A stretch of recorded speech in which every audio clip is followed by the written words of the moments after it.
안녕하셨습니까? 복자 안중근 의사. 안중근 의사에 대해서 제가 조금 더 일찍 올렸어야 됐는데 때를 놓쳤습니다. 자, 서울교구에서요, 지난 3월 26일에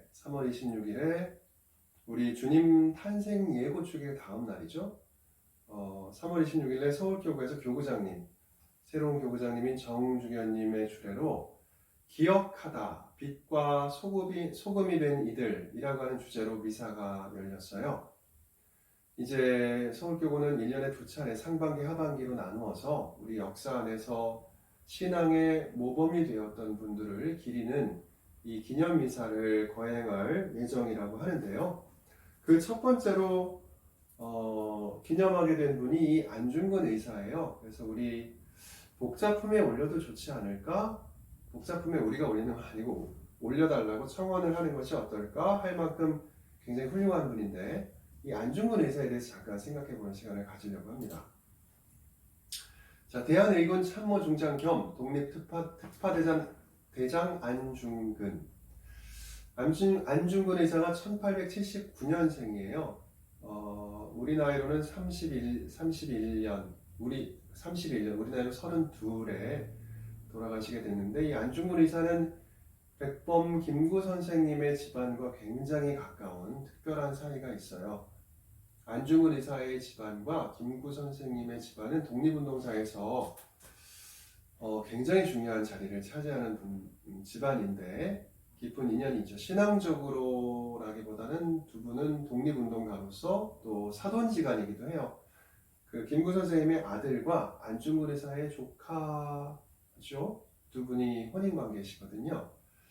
안중근 의사 하면 2월 14일이 떠오르는데, 2월 14일은 발렌타인데이여서 막 초콜릿을 주고받고 페레로 땡땡하는 막 외국 초콜릿이 엄청 불티나게 팔리죠.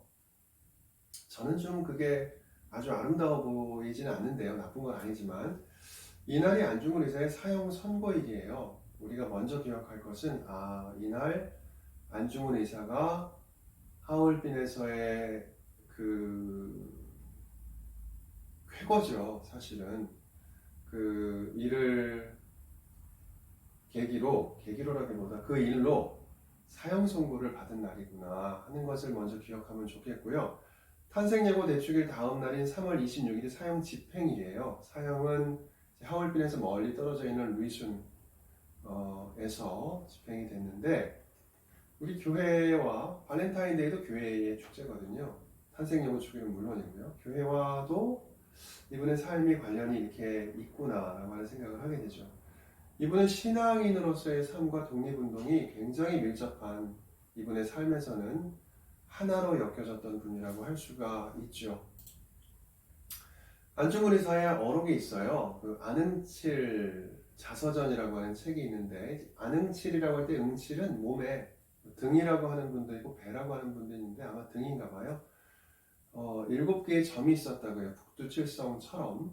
그래서 이제 응칠이라고 하는 이름을 썼었는데, 그 자서전에 이런 표현이 나오죠. 내 나이 67대 조부모의 사랑을 받으며 서당에 들어가 8, 9년 동안 학문을 익혔으며 조부께서 돌아가신 뒤에는 사냥으로 학문에 힘쓰지 않았다.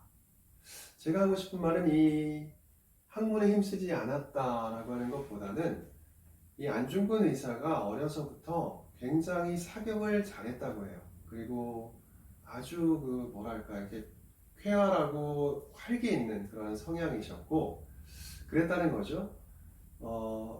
안진사는 이제 할아버님이시고요. 그 안중근 의사의 조부 할아버님께서 큰 재산을 일구셨기 때문에 아마 그것이 독립운동에 큰 역할이 되었던 것 같아요. 기반이 되었던 거죠. 안중근 의사가 97년이니까 18, 우리 나이 19살에 입교를 하게 돼요.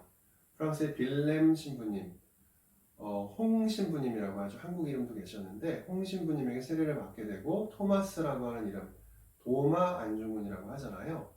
토마스의 한자 음역이죠. 천주교학교에서 세례도 받고 신학도 배우게 돼요. 이분의 자서전을 보면 신앙적으로 굉장히 많은 깊이 있는 내용들을 담고 있다는 것을 알 수가 있어요. 자, 1905년에 이제 을사늑약이라고 하는 이제 일본 제국주의가 조선의 땅을 야금야금, 땅이 아니고 국권을 야금야금 가져가는 조약들을 한 번, 두 번, 세 번 이렇게 맺게 되잖아요. 그 1905년에 있었던 을사늑약 때에 안중근 의사는 상해에 가서 독립운동을 해야 되겠다는 생각을 갖게 됩니다. 그런데 상해에서는 여러 가지 조금 어려운 일이 있었고, 그래서 하여튼 잘 되진 않았죠. 또 그리고 아버님이 선종을 하시게 돼요. 그래서 아버님의 장례와 이런 여러 가지 이유로 국내로 다시 들어와서 교육 사업을 하게 돼요. 삼흥학교라고 하는 학교를 설립하고 돈이학교를 인수하면서 자신도 교편을 잡고 교육 사업에 매진을 하지요. 그러다가 국제보상운동이 있고 1907년에 연해주로 의병 활동을 가게 됩니다. 이제 안중근 의사는 어떤 힘으로 나라의 주권을 되찾고자 하는 그런 곳에 뛰어들게 된 것이죠. 이때에 받았던 직함이 대한의군 참모중장 겸 특파 독립대장 및 아령지구 사령관이라고 하는 직위를 받아요.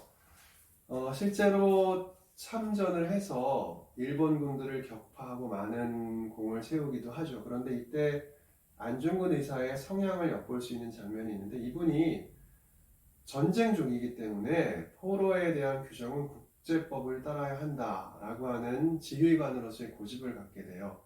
결국은 일본군 포로를 풀어주게 되고 그 포로들이 독립군의 행방을 고발하게 되면서 굉장히 큰 고난을 받는 일도 생기거든요.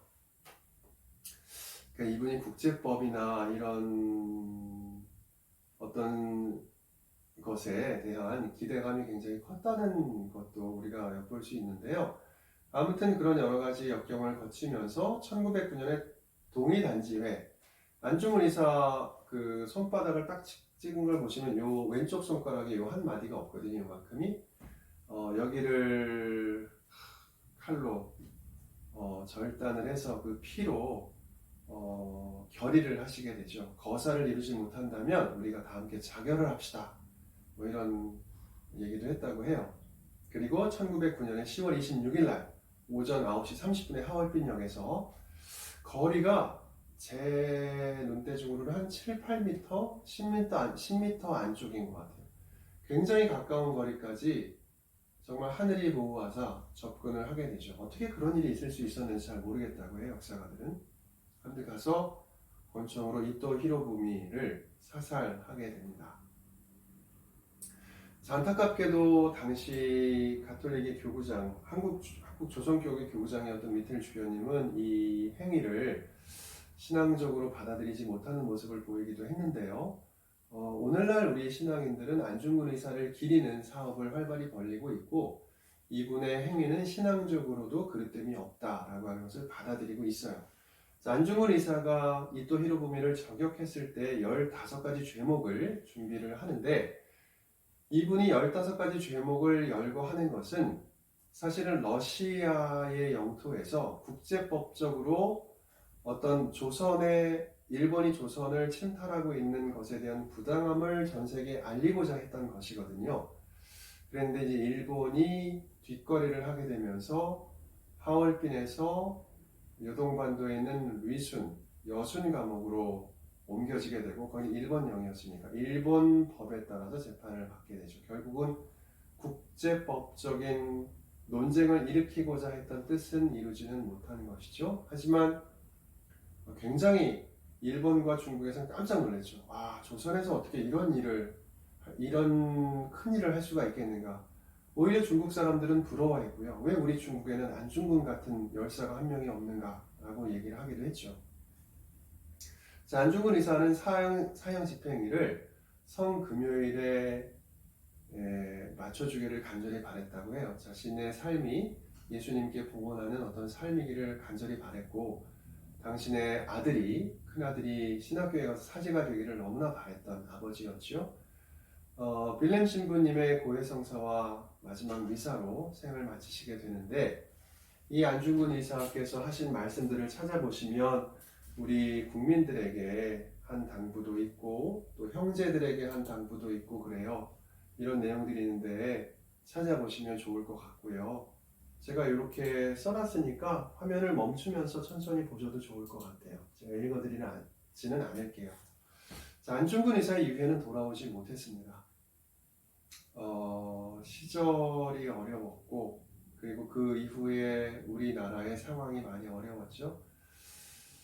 아마도 유해는 찾기가 매우 어렵다고 지금 여겨지는 것 같아요. 지금 효창공원에 가묘 형태로 모셔져 있는데 이 안중근 의사의 유해가 돌아오기를 바라는 마음을 지금도 추모 사업회는 계속해서 가지고 있습니다. 후손들도 마찬가지죠.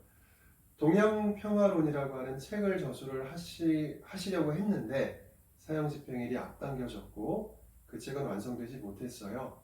어떤 분들은 유럽의 어떤 공동체의 모델이 안중근 의사의 동양평화론에도 나온다라고 표현을 하기도 하는데요. 한국, 중국, 일본을 비롯한 아시아가 평화롭게 살았으면 바라는 마음은 우리 모두가 가지고 있죠. 물론 우리 북한의 형제들도 같이요. 안중근 의사께서 쓰신 붓글씨 중에서 보물로 지정되어 있는 글귀가 있는데 하루라도 책을 읽지 않으면 입속에 가시가 돋는다라고 하는 글을 쓰신 것이 보물로서 우리에게 남겨져 있습니다. 우리 교회 안에서 신앙의 모범으로서 선조로서 안중근 의사를 기리는 마음들이 좀 더 있으면 어떨까 하는 생각을 가져봅니다. 네, 감사합니다.